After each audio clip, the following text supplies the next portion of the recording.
तो मेरे गांव का एक लड़का मेरे ही नाम का अनिल मौर्य, और वो किसी के माध्यम से सऊदी अरब गया था नौकरी करने जी। और वहाँ इस तरह उसके प्रति व्यवहार था बहुत, पता नहीं कैसे उसने एक वीडियो भेजा कि मुझे जो ऊँट को पानी पिलाया जाता है वो पानी पिलाया जाता है और मैं यहाँ फंस गया हूँ। मैंने फिर सौरभ से बात किया जी। और उसको वहाँ से हम लोग निकाल लाए। जी। इससे हमारे पूरे गांव के लोग बड़े प्रसन्न हुए। जी। हिंदी में आपके सबसे पसंदीदा कवि या लेखक कौन है? कबीर। प्रतियोगी छात्र आईएएस बने चाहे आईपीएस बने, चाहे वो देश के सर्वोच्च पदों पे चला जाए, जी। अगर अपनी जमीन से नहीं जुड़ा है और अपने लोगों के प्रति अपनी संवेदना नहीं रखता है तो उसका कुछ भी बनना बेकार है। नमस्कार, आदाब, मैं हूं नीलेश समर्पित और आज हमारे साथ एक खास मेहमान देख रहे हैं। वे मेहमान से बढ़कर हमारे विश्वविद्यालय इलाहाबाद के सीनियर हैं, हम सबके अग्रज हैं और उत्तर प्रदेश पुलिस के तेज तर्रार आईपीएस अधिकारी हैं। तो सबसे पहले बहुत लंबी चौड़ी भूमिका बांधने के बजाय मैं सर से सीधा सवालों पर आता हूं और आपको इनकी जीवन यात्रा से, इनके पुलिस के करियर से, इनके पुलिस के नौकरी के दौरान सामाजिक अनुभवों से रूबरू करवाता हूं। सीधे सर सवाल पर आता हूं, थोड़ा सा जीवन यात्रा बताइए, कैसे कहां से मऊ से चलकर फिर इलाहाबाद विश्वविद्यालय, फिर आईपीएस? जीवन यात्रा तो बड़ी कठिन रही है जी। और ऐसा कोई हम लोगों का एज कोई ये नहीं था। हम एक किसान परिवार में पैदा हुए। जी। हमारे बाबा जरूर बड़े खेतीहर थे। जी। कोई इतनी गरीबी पूर्वांचल का खेतीहर तो खेतीहर। हाँ, कोई ऐसी गरीबी तो नहीं थी जी। लेकिन इतने संसाधन भी नहीं थे हम लोग कहीं उच्च शिक्षा के लिए या कहीं ऐसी जगह जाएं। जी। और पहले इतना प्राइवेट स्कूल या कॉन्वेंट स्कूल नहीं होते थे। जी। मैं जनपद मऊ के ग्राम भगीड़ में पैदा हुआ। जी। और जो पुरानी व्यवस्था होती थी, जी, कैसे लोग पैदा होते थे, जी, कोई अस्पताल या नर्सिंग होम नहीं, जी, उसी तरह से हम पैदा हुए। जी। और गांव के प्राइमरी पाठशाला में हमने बोरा और पटरी लेके कक्षा 1 से 5 तक की पढ़ाई किया। जी। फिर एक स्वर्गीय बजराज सिंह थे मेरे ही गांव के, जी। उन्होंने एक जूनियर हाई स्कूल गांव में खोला। जी। उसी जूनियर हाई स्कूल में जी। कक्षा 6 से 8 तक पढ़ाई किया। जी। फिर एक स्मिथ इंटर कॉलेज था अजमतगढ़ में, उसका बड़ा नाम था। हमारे पिताजी किसान थे। जी। 9 किलोमीटर दूर वहाँ साइकिल चला के कक्षा 9 से 12 तक पढ़ाई किया। जी। फिर कुछ ऐसे लोग मिल गए हमको। जी। तुलसीदास ने लिखा कि जाति जैसी भवितव्यता ताही मिले सहाय। जिसका जैसा भविष्य होता है उसको वैसे ही सहायक ईश्वर द्वारा मिल जाते। जी। कुछ लोग ऐसे मिल गए कि बोले चलिए इलाहाबाद विश्वविद्यालय में पढ़िए। ये किस सन की बात है सर? सन 1984-85 की बात। जी। और हमारे बाबा चूँकि किसान थे, जमीनों के झगड़े गांव में बहुत होते हैं। जी। तो वो उनकी इच्छा थी, जो हमारे बाबा स्वर्गीय हो गए, कि भाई तुम इलाहाबाद विश्वविद्यालय में ला करो। अच्छा, ताकि ये जो खेत खलिहान के झगड़े हैं, इतने वकील करने पड़ते हैं, जी, तो ला कर लोगे तो घर में एक वकील हो जाएगा। सही मायने में देखा है तो उनकी तो यही इच्छा थी। जी। लेकिन मैं वहाँ गया तो मेरे एक मामा थे सुनील कुमार सिंह, मैं फिजिक्स केमिस्ट्री मैथ से पढ़ा था। जी। उत्तर प्रदेश माध्यमिक शिक्षा परिषद से मेरी पढ़ाई थी, हाई स्कूल इंटर की। जी। तो वो कहे कि यहाँ इंग्लिश मीडियम रहता है, अगर आप फिजिक्स केमिस्ट्री मैथ में रहेंगे तो आप फेल हो जाएंगे। बीएससी। हाँ जी। मैंने कहा तब क्या करें? जी। तो कहे कि नहीं, आप आर्ट विषय में एडमिशन लीजिए। उस समय एंट्रेंस एग्जाम नहीं था इलाहाबाद विश्वविद्यालय में। जी। और मैं हाई स्कूल इंटरमीडिएट प्रथम श्रेणी में उत्तीर्ण था। जी।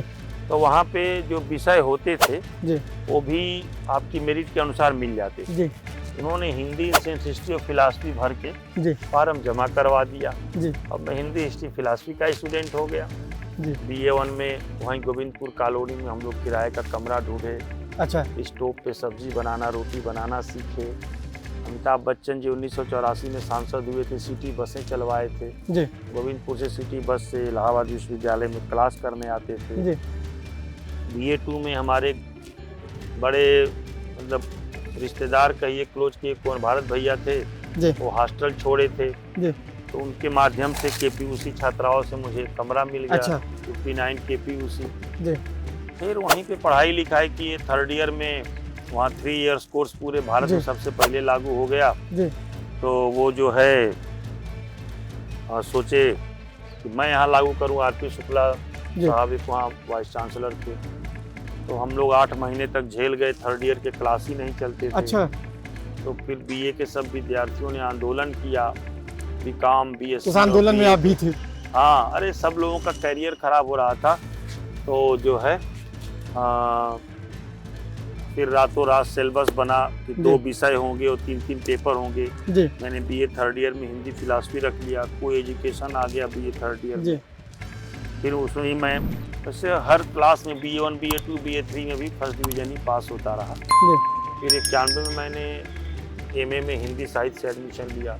अपने बैच का मैं एमए में टॉपर भी रहा। 91 का IAS प्री दिया, इंडियन हिस्ट्री। अच्छा, आपने हिंदी साहित्य के एमए की बात की तो मुझे एक मन में मेरे सवाल उठता है। अभी आप बातचीत करते हुए प्रेमचंद तुलसीदास, हिंदी में आपके सबसे पसंदीदा कवि या लेखक कौन है? कबीर। क्या खूबी कबीर की आपको रास आती है? कबीर देखिए अनपढ़ थे, कागज छुओ नहीं और कलम गयो नहीं हाथ, लेकिन जो जीवन का अनुभव था उनका, तो बिना माँ बाप के मिल गए थे नीरू और नीमा को। आप समझ सकते हैं कैसे कैसे वो बड़े हुए होंगे और कैसी कैसी भावनाओं से ओत प्रोत होते चले गए होंगे। लेकिन कबीर की सबसे अच्छी बात जो हजारी प्रसाद द्विवेदी ने एक किताब लिखी है, उससे मुझे यही लगती थी कि जो अन्याय का प्रतिकार न कर सके उसे मनुष्य होने का अधिकार नहीं। तो कबीर की जो विरोधी मानसिकता थी, विद्रोह, किसी भी रूढ़िवादिता से, रूढ़िवादी परंपराओं से, सड़ी गली मान्यताओं से, सड़े गले मूल्यों से हमारे डर के आप विरोध न कर सके। आप सोचिए कि आज के बनारस में क्या कबीर जिंदा रह पाते? जो आदमी बनारस जैसी जगह में रह के कह रहा है कि काकर पाथर जोड़ के मस्जिद लई बनाए, चढ़ मुल्ला बांग दे क्या बहरा हुआ खुदा, और हिंदुन की हिंदुआई देखी तुर्कन की तुर्काई, कागर छुअब न दे बेस्या के पाइन तरसो है। तो इस तरह से सामाजिक कुरीतियों का किसी भी धर्म जाति में इतना उच्च स्वर में विरोध करना आज के लोगों के बस की बात है? बिल्कुल पचा नहीं पाते।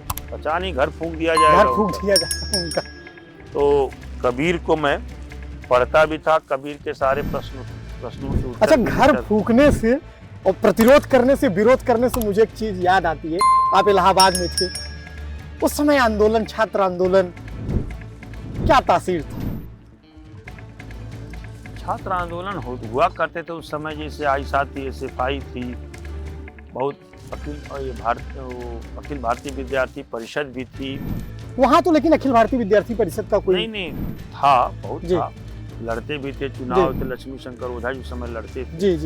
लेकिन उस समय इलाहाबाद विश्वविद्यालय को जैसे आईसा SFI या राष्ट्रीय अंतर्राष्ट्रीय मूल्यों से, राष्ट्रीय अंतर्राष्ट्रीय व्यवस्थाओं से भी जोड़ के देखा करते थे, आंदोलन किया करते थे, पढ़े लिखे छात्र भी उसमें हिस्सा लिया करते थे। तो एक अलग ही माहौल था और छात्रों के लिए भी लड़ाई लड़ते थे, कोई गलत हो रहा हो।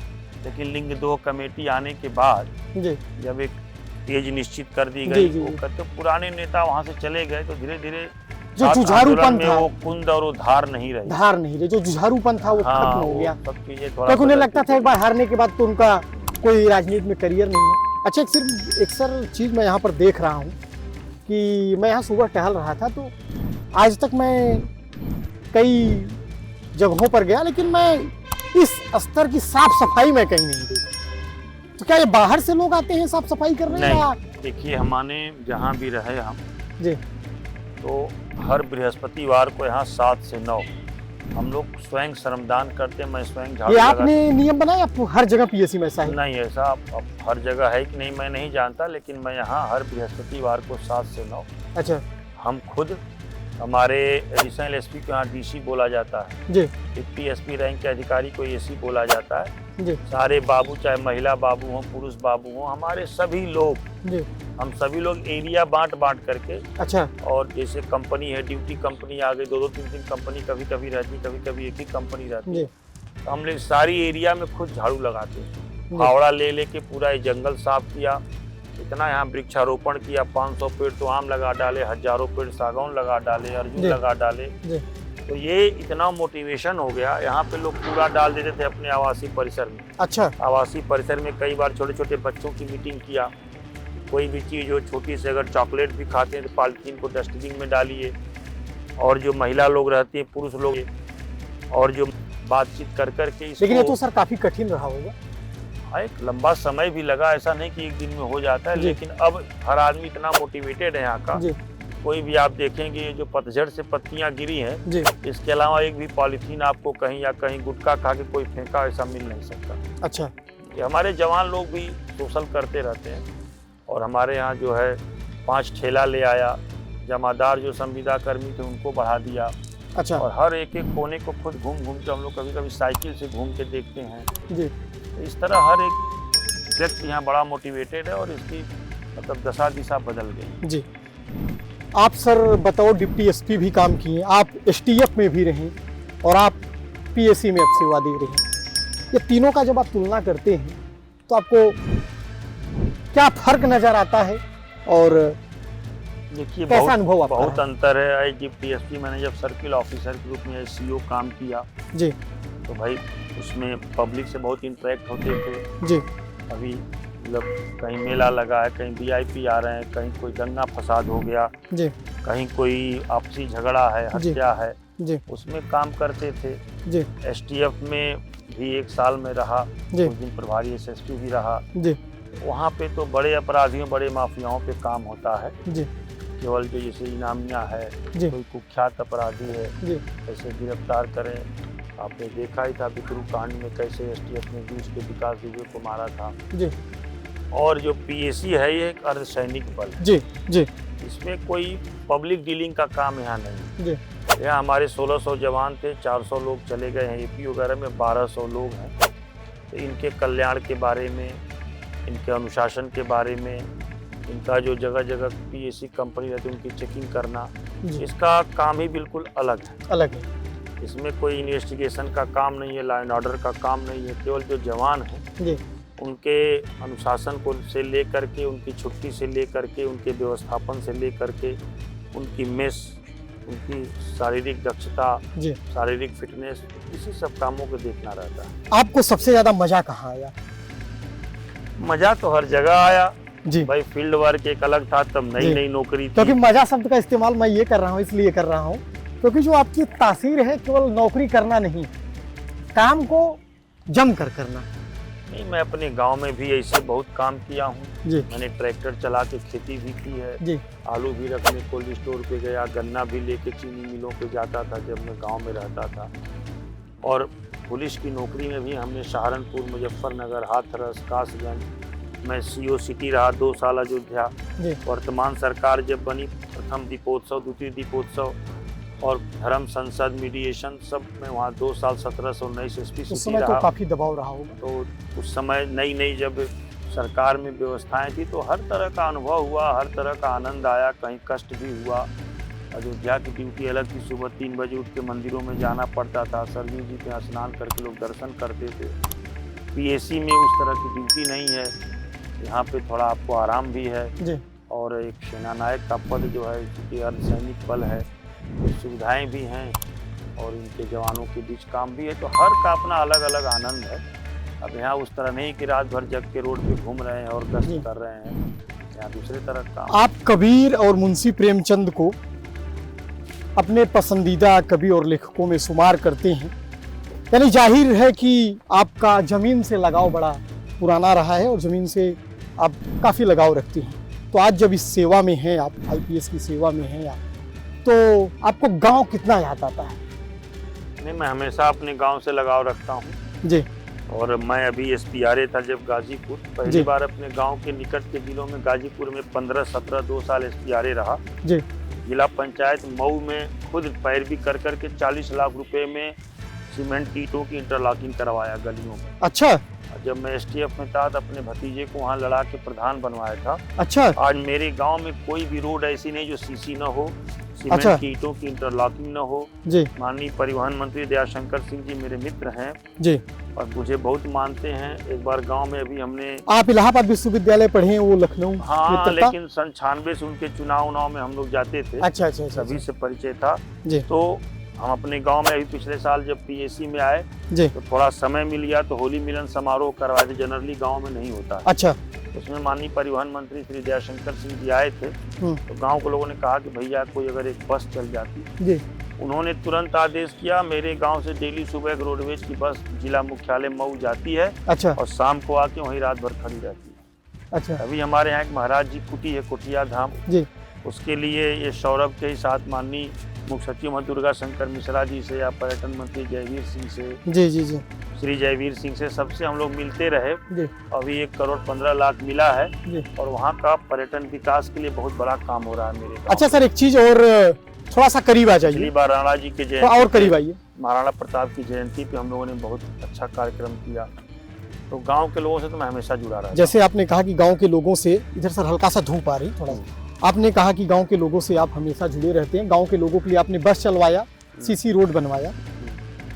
ये जो वीडियो देख रहे हैं, कई प्रतियोगी छात्र भी हैं और कई लोगों के मन में ये है कि हम आईएएस बन जाएंगे, हम आईपीएस बन जाएंगे तो ये कर देंगे। आपको गांव से कैसे कैसे पैरवी के फोन आते हैं?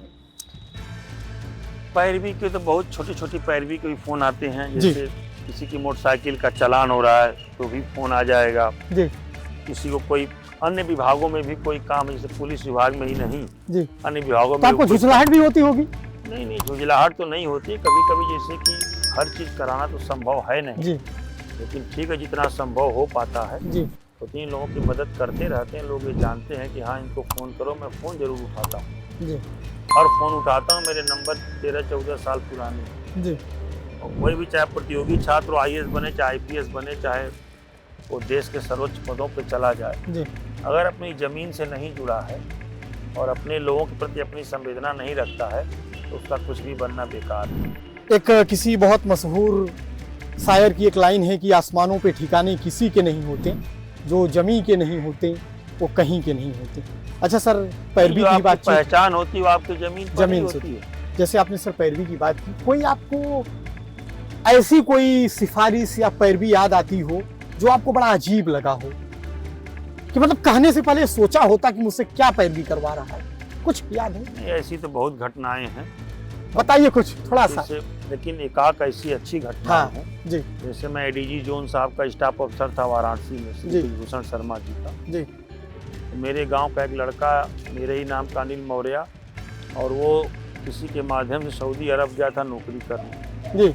और वहाँ इस तरह उसके प्रति व्यवहार था, बहुत पता नहीं कैसे उसने एक वीडियो भेजा कि मुझे जो ऊँट को पानी पिलाया जाता है वो पानी पिलाया जाता है और मैं यहाँ फंस गया हूँ। मैंने फिर सौरभ से बात किया जी और उसको वहाँ से हम लोग निकाल लाए। इससे हमारे पूरे गांव के लोग बड़े प्रसन्न हुए जी।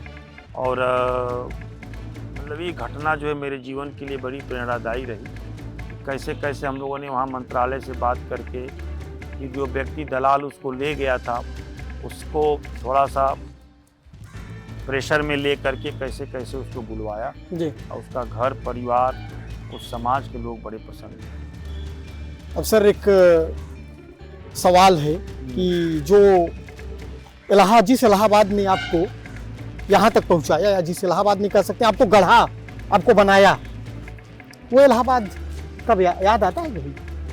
वो तो हमेशा याद आता। अगर इलाहाबाद विश्वविद्यालय में न गए होते तो हम जिस स्थिति में आज यहाँ न रहते जी। साइकिल से जाके हम लोग उसी लोक सेवा आयोग के लान में घास पे लेट के प्रतियोगिता दर्पण पढ़ते थे। इंटरव्यू 2-2, 3-3 बार दिया पीसीएस का। और इलाहाबाद अगर ना होता जी तो हो सकता है कि जो शिक्षा दीक्षा करके और जिस तरह हमने न कोई कोचिंग की है जी, न कभी शिक्षा। अच्छा, कभी कोचिंग आपने नहीं किया जी? लास्ट में आईएएस 92 में देते समय सिन्हा जी कोचिंग की सेंटर फॉर एक्सेलेंस जी सदर आलम थे, वहाँ हम लोग जाते थे। जनरली हम लोगों ने स्वाध्याय से और सीनियर से बहुत सीखा। जो सीनियर्स लोग आईएएस पीसीएस दे रहे थे, चाहे आईएएस पीसीएस बन गए थे जी, तो क्या पढ़ रहे हैं, कैसे पढ़ रहे हैं, यही सब सीखते थे हम। 2 शब्द सर उन लोगों के लिए बोल दीजिए जिनको लगता है कि हम आईएएस पीसीएस बन जाएंगे तो जिंदगी की सारी समस्याएं खत्म हो जाएंगी। और इसी क्रम में कई बार ऐसा होता है जब वो सिलेक्ट नहीं हो पाते हैं तो कई ऐसे कदम लोग उठा लेते हैं जिससे उनको लगता है कि मेरा जीवन तो बिखर गया। नहीं, पहला प्रश्न आप पूछे हो तो सोच ही गलत है जी, क्योंकि अभी तो आदमी इंडिविजुअल है, व्यष्टि है। जब वो समष्टि का हो जाएगा तो उसकी समस्याएं और बढ़ जाएंगी। जो आज उसके पास मात्र व्यक्तिगत जिम्मेवारी है, जब वो आईएएस पीसीएस बन जाएगा, किसी बड़े पद पे जाएगा, बड़ा राजनेता हो जाएगा, कोई बड़ा पत्रकार हो जाएगा, कोई इंजीनियर डॉक्टर हो जाएगा, तो उसकी जिम्मेवारी और बढ़ जाएगी। उसका स्ट्रेस और बढ़ जाएगा। अभी आज अपने लिए काम कर रहा, बाद फिर उसको बहुत समाज के लिए, लोगों के लिए काम करना पड़ेगा। उसमें ऐसे ग्रुप होंगे कि एक ग्रुप का हित कर रहा है, दूसरे ग्रुप का अहित हो रहा है, कैसे उसमें सामंजस्य बनाए, कैसे बैलेंस बनाए। उसमें पर्सनल दुश्मनी भी लोग निकालते तो इतने ज्यादा सामाजिक जिम्मेवारियां बढ़ जाएं कि हो सकता है फिर व्यक्तिगत जिम्मेवारी को ध्यान न दे पाए जी। और प्रतिभा जो होती है उसको कोई दबा नहीं सकता है। शंकर दयाल शर्मा जी मेरे छात्रावास में 35 से 37 रहे, 1935-37 केपीयूसी छात्रावास, केपीयूसी छात्रावास में जी। तो आईएएस पीसीएस नहीं बनते तो सर केपी छात्रावास में, केपीयूसी छात्रावास में अंतःवासी रहे कब में सर, क्या सीन है? हम तो 86 से रहे, 86 से 93 तक जी। शंकर दयाल शर्मा जी 1935-1937 तक रहे हैं जी। तो नहीं बने आईएएस पीसीएस तो उपराष्ट्रपति तक बने, राष्ट्रपति तक बने देश के जी। प्रतिभा को जो आप बता लोग ऐसे वैसे कदम उठा लेते हैं, जो प्रतिभावान होगा, जो जिसके अंदर बुद्धि होगी और जिसके अंदर मेन डिटर्मिनेशन, संकल्प शक्ति। कुटज निबंध पढ़िए हजारी प्रसाद द्विवेदी का, कैसे एक हिमालय के पत्थरों में कैसे पौधा उग जाता है। मुख्य है मानवीय जिज्ञासा, जीवन जीने की इच्छा जिसके अंदर होगी। और जो दुर्बल लोग होंगे, मनोविकार कोई हो गया, कहीं साइकोलॉजिकली कोई पीड़ित हो गया, वो तो अलग बात है। प्रतिभा कोई दबा ही नहीं सकता। प्रतिभा जिस क्षेत्र जाए, पत्रकारिता में जाए, कोचिंग चलाए, टीचर हो जाए, जहाँ जाएगा वहीं अपना नाम करेगा। बातचीत करने के लिए, समय देने के लिए, इलाहाबाद और अपने उस ग्रामीण परिदृश्य पर बात करने के लिए जहाँ से आप निकले और छाए, बहुत शुक्रिया सर आपका। और आप मुझे देख रहे हैं, आपका भी बहुत शुक्रिया।